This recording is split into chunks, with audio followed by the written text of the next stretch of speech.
चलो बच्चों, तो पिछले वाले में हमने न्यूट्रिशन वाला पार्ट कवर कर लिया था।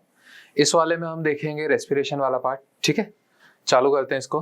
देखो कहाँ है, चलो आ जाओ। देखो क्या लिखा हुआ है, पढ़ते जाओ। It is the process in living organisms involving the production of energy, typically with the intake of oxygen and the release of carbon dioxide from the oxidation of the complex organic substances। ठीक, क्या क्या बोला उसने?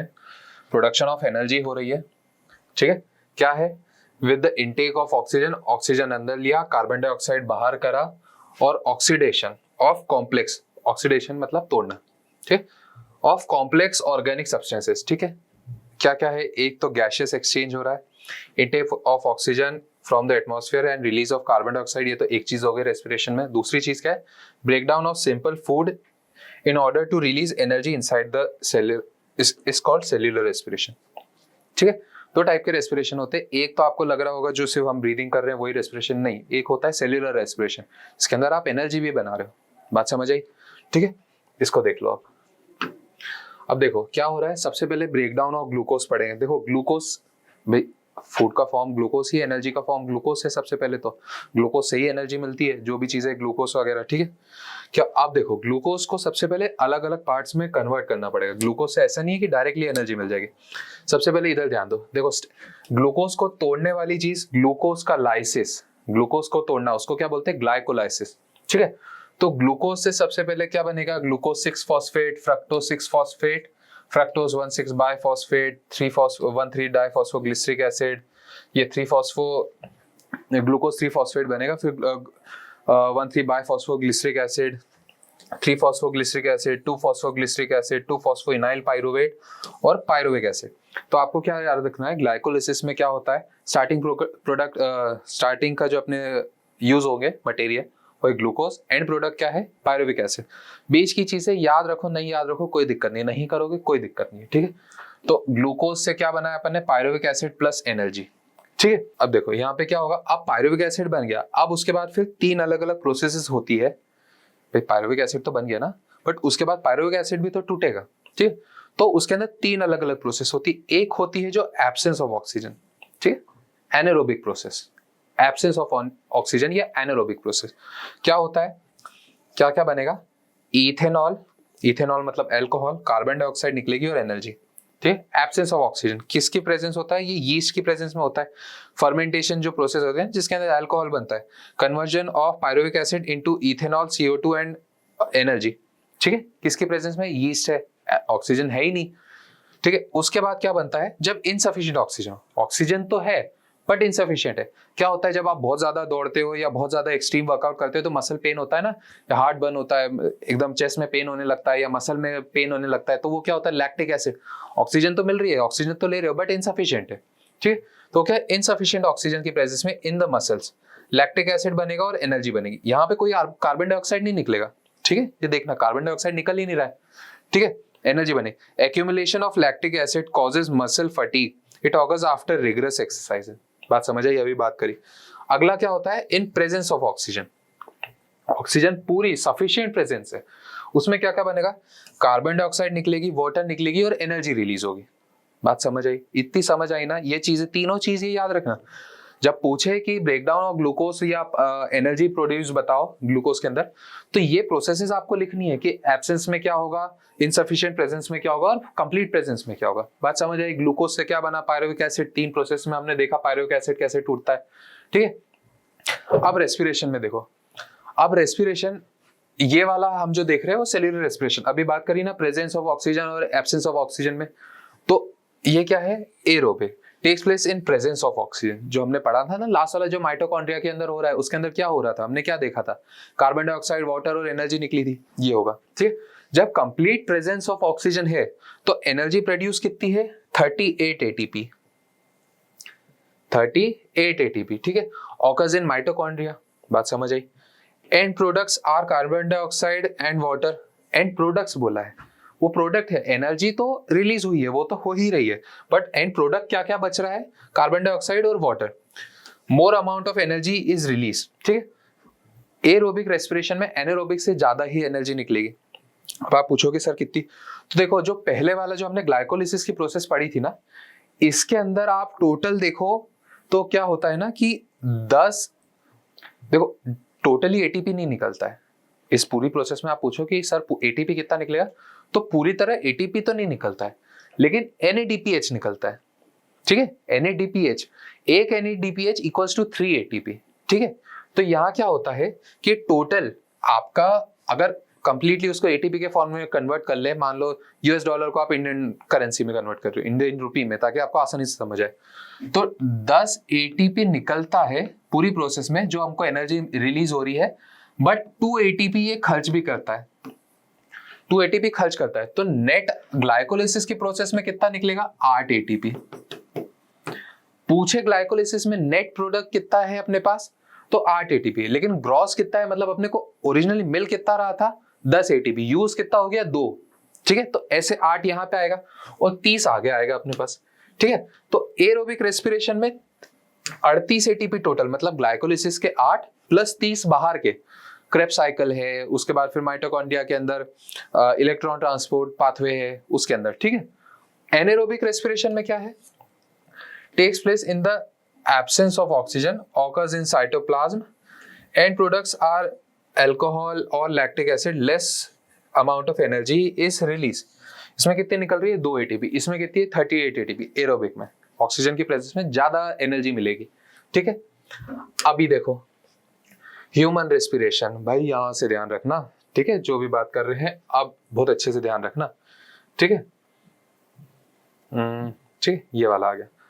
अब देखो क्या होगा, nostrils, knows, ठीक है, नोज से चालू होगा रेस्पिरेशन, फिर क्या है, नेजल पैसेज, ठीक है, नेजल कैविटी, पीछे कैविटी, फिर क्या होगा, फेरिंग्स, लैरिंग्स, लैरिंग्स मतलब वॉइस बॉक्स, फिर क्या आएगा, ट्रैकिया, एक ट्यूब लाइक स्ट्रक्चर, ये जो सामने की तरफ दिख रहा है ना, अगर आप ऐसे गले ऊपर करोगे तो ये जो आपको फील हो रहा है, ये ट्रैकिया की रिंग्स है, कार्टिलेजेस इनकम्प्लीट रिंग्स है, ठीक है। तो ट्रैकिया, फिर ब्रोंकाई। अब क्या हुआ, ट्रैकिया डिवाइड हो गई जाके, ट्रैकिया यहां तक आएगी और यहां से ऐसे डिवाइड होगी, तो ये जो पहला डिवीजन के बाद ये जो ब्रांचेस बनी है ना, इसको क्या बोलेंगे, पहली ब्रोंकाई, ठीक है। फिर ब्रोंकाई के बाद ब्रोंकाई अब एंटर करेगी लंग्स के अंदर, ठीक है, एंटर करी लंग्स के अंदर, लंग्स ऐसे पहले से नहीं बोल देंगे, लेकिन लंग्स के अंदर एंटर करिए। उसके बाद क्या आएगा, ब्रोंक्यूल्स, ब्रोंकाई का डिवीजन ब्रोंक्यूल्स, और फिर क्या होगा, एल्वियोलाई। अब समझो यहां से लेके ब्रोंक्यूल्स तक जितना भी पार्ट है उसको क्या बोलते हैं, कंडक्टिंग, कंडक्टिंग पार्ट है, मतलब ये सिर्फ एयर को लेके जा रहा है। एल्वियोलाई है असली रेस्पिरेटरी पार्ट, रेस्पिरेटरी पार्ट, ठीक है, बात समझ आई। देखो क्या होगा, देखो अब डायग्राम के थ्रू समझते हैं, ऐसे आसानी से समझ आएगा, ठीक है। अब देखो क्या होता है कि मान लो ये ट्रैकिया हमने बना ली, ये ट्रैकिया बनाई, अब क्या होगा कि ये डिवाइड होगी 2 पार्ट में, ठीक है, ट्रैकिया बनाई, उसके बाद इसको 2 पार्ट में हमने डिवाइड करा, यहां से आप ऐसे लंग्स बना लो, ठीक है, ये बनाए हमने दोनों लंग्स, ठीक है, इतना समझ आया। अब क्या होगा कि ये ट्रैकिया भी डिवाइड होगा किसमें, हमने क्या बोला था, ब्रोंक्यूल्स में, ठीक है, प्राइमरी ब्रोंक्यूल, पहला डिवीजन प्राइमरी, इसका अगला डिवीजन सेकेंडरी, इसका अगला डिवीजन टर्शरी, और टर्शरी फिर बनाएगा एल्वियोलाई। एल्वियोलाई क्या होंगे, एल्वियोलाई को देखोगे, जैसे आपको अगर बहुत आसानी से समझना तो अंगूर के गुच्छे, ठीक है, अंगूर के गुच्छे जो पहला डाली है उसको क्या बोलेंगे, ब्रोंकाई, उसकी डिवीजन निकली ब्रोंक्यूल, फिर वो प्राइमरी, सेकेंडरी, टर्शरी, और जहां पे अंगूर लगे हुए हैं अंगूर को बोलोगे आप एल्वियोलाई, ठीक है। तो बंच ऑफ ग्रेप जैसा स्ट्रक्चर है, लास्ट में जो अंगूर है वो एल्वियोलाई है, उसके ऊपर टर्शरी ब्रोंक्यूल, उसके पहले सेकेंडरी, उसके ऊपर है प्राइमरी, उसके बाद जो पहला डिवीजन था वो था ब्रोंकाई, और उसके बाद जो सिर्फ एक अकेली डाली दिख रही थी वो थे आपकी ट्रैकिया, ठीक है। तो ये क्या है, ब्रोंकाई, प्राइमरी इसको प्राइमरी ब्रोंक्यूल, ये सेकेंडरी ब्रोंक्यूल, ये टर्शरी ब्रोंक्यूल, और ये क्या है, एल्वियोलाई। बात समझ आई, डायग्राम देखो कितने अच्छे से बना रहे हैं, ठीक है। ये ट्रैकिया पूछे कहाँ डिवाइड करता है, तो 5th थोरैसिक लेवल, छोड़ दो, थोरैसिक वर्टिब्रा पे डिवाइड करता है, बट ठीक है। क्या था ये, ट्रैकिया, ये ब्रोंकाई था, bronchi, primary bronchiole, secondary bronchiole, tertiary bronchiole, alveoli. Conducting part थे ये सारे, सिर्फ अकेला एल्वियोर रेस्पिरेटरी पार्ट। अब देखो, ठीक है, यहां तक समझ आया, पाथवे समझ आया रेस्पिरेशन का कहां से कहां तक जाता है, ठीक है। अब उसके बाद देखना, अब देखो दो प्रोसेस होती है, एक होता है एयर अंदर लेंगे, एक एयर बाहर छोड़ेंगे, इनहेलेशन और एक्सहेलेशन, ठीक। During inhalation the thoracic cavity, the chest cavity, thoracic cavity मतलब ये है ना, ये चेस्ट कैविटी, ठीक है। ये चेस्ट कैविटी एक्सपांड, भाई सांस लेते हो तो ऐसे चेस्ट फूल जाता है ना, तो एक्सपांड होगी। इसके अंदर क्या होता है, रिब्स का लिफ्टिंग होता है, ठीक।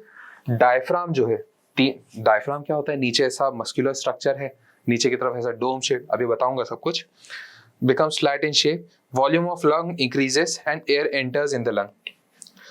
Exhalation में क्या हो रहा था, thoracic cavity contracts, ribs moves downwards, diaphragm becomes dome shaped, volume of lung decreases and air exits out of the lung. ये सिर्फ आपके लिखने के लिए है, ठीक।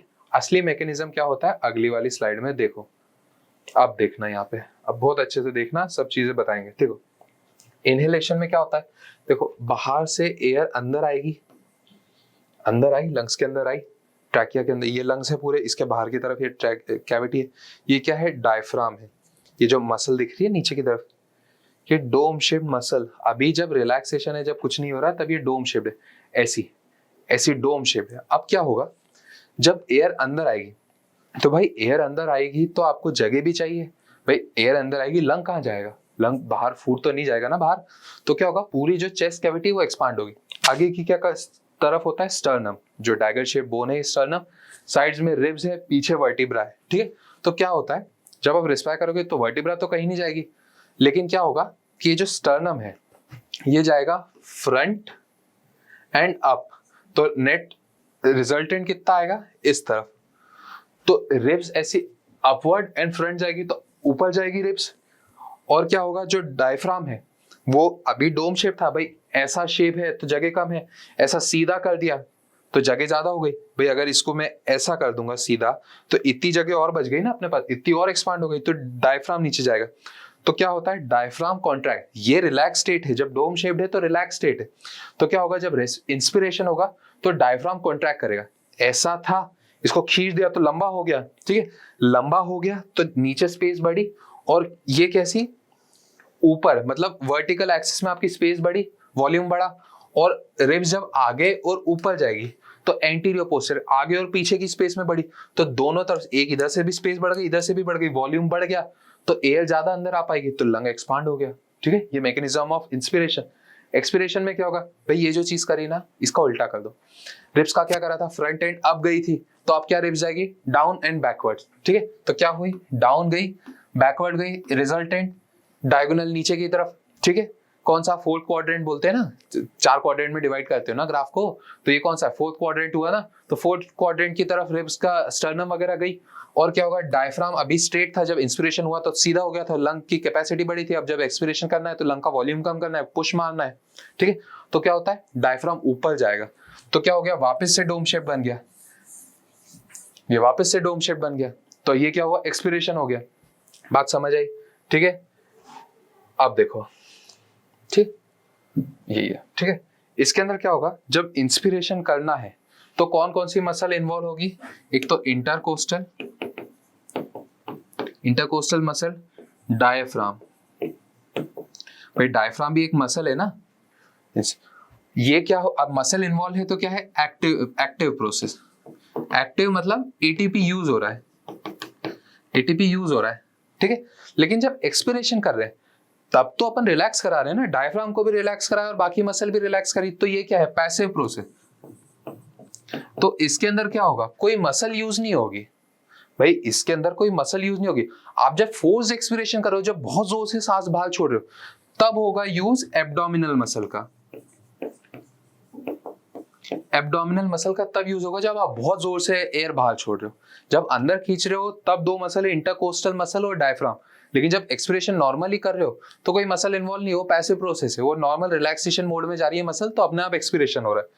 जब फोर्सफुली करा रहे हो तब होगा एब्डोमिनल मसल का, ठीक है। अब देखो क्या लिखा है, exchange of gases between एल्यूलाई and blood tissue. देखो आपने वो चीज़ पढ़ी होगी, क्या बोलते हैं, ऑस्मोसिस, या फिर ऑस्मोसिस नहीं, डिफ्यूजन। गैसेस का होता है तो डिफ्यूजन। तो जब 9th में पढ़ा था तो कौन से टाइप के सेल्स पढ़े थे? स्क्वैमस एपिथेलियम पढ़ा था। क्या होता है? टाइल लाइक स्पेसेस प्रेजेंट, ठीक है, एक्सचेंज पार्ट्स में मिलते हैं, ठीक है।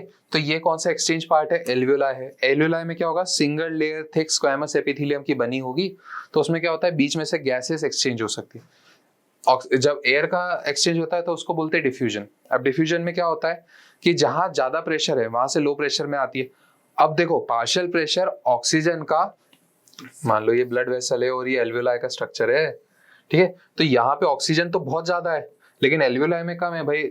अभी तो एयर है ही नहीं ना अंदर, अपन तो ऑक्सीजन ली है, सांस ली है। तो यहाँ पे कम है, तो क्या होता है? यहाँ पे पार्शियल प्रेशर ज्यादा है, यहाँ पे पार्शियल प्रेशर कम है, तो ऑक्सीजन यहाँ से यहाँ आएगी। और यहाँ पे कार्बन डाइऑक्साइड का लेवल बहुत ज्यादा है, क्योंकि अब एक्सपिरेशन करना है, यूज तो हो गया, कार्बन डाइऑक्साइड आई है टिश्यू में, तो इसका पार्शियल प्रेशर यहाँ ज्यादा है, तो यहाँ से यहाँ जाएगी कार्बन डाइऑक्साइड। ठीक है, बात समझे? तो क्या है? Air rich in oxygen alveoli में आएगी, blood through blood vessel binds with haemoglobin. RBC के अंदर क्या होता है? ब्लड के अंदर हीमोग्लोबिन होता है ना। हीमोग्लोबिन क्या करता है? ऑक्सी हीमोग्लोबिन बनाता है ऑक्सीजन के साथ बाइंड करके। फिर ये लेके जाएगा टिश्यूज तक, भाई जहां पे भी पहुंचाना है ब्लड पहुंचेगा, वहां पे ऑक्सी हीमोग्लोबिन टूटेगा, ऑक्सीजन को रिलीज करेगा, ठीक है। और फिर ऑक्सीजन रिलीज करी तो वहां से CO2 उठाएगा, CO2 से कार्बोक्सी हीमोग्लोबिन बनाएगा, ये प्लाज्मा में डिसॉल्व होगा और ब्लड वेसल के थ्रू कहाँ आएगा? वापस एल्वियोलाई सैक के अंदर आएगा और कार्बन डाइऑक्साइड बाहर ले जाएगा। बात समझ आई? ती चीज समझ आई ना? क्या क्या अलग अलग ऑर्गेनिज्म में किस टाइप के होते हैं? देखो, टेरेस्ट्रियल जो लैंड पे रहने वाले, उसके अंदर क्या है? Uses atmospheric oxygen for respiration. Atmospheric oxygen use करेंगे, ठीक है, जो टेरेस्ट्रियल है, जो लैंड पे रहते हैं। एक्वेटिक ऑर्गेनिज्म क्या है? जो डिसॉल्व्ड इन वाटर है, वो वाली ऑक्सीजन यूज करेंगे। रेस्पिरेशन इन प्लांट्स कैसे हो रहा है? Respiration in plants simpler than the respiration in animals. Gaseous exchange occur through, ठीक है। 3 टाइप से हो रहा है। एक तो स्टोमेटा के अंदर जो अपन लीफ वाला पढ़ा था, एक लेंटिसेल्स होते हैं जो स्टेम के अंदर भी स्ट्रक्चर्स होते हैं, जो बीच में गैप्स होती है, उसके थ्रू भी प्लांट्स ऑक्सीजन या एक्सचेंज कर सकते हैं। फिर general surface of the roots, ठीक, 3 टाइप से रेस्पिरेशन होता है प्लांट्स के अंदर, एक्सचेंज ऑफ गैसेस होता है, ठीक है। तो हमने रेस्पिरेशन वाला पार्ट भी खत्म करा। अगला वाला हम ले लेंगे ट्रांसपोर्टेशन का पार्ट, और उसके बाद लास्ट वाला एक्सक्रीशन लेके 4 पार्ट में आपका इस चैप्टर को कंप्लीट करते हैं। थोड़ा थोड़ा करके करेंगे ताकि सब समझ आए, ठीक है। चलो अगले लेक्चर में मिलते हैं।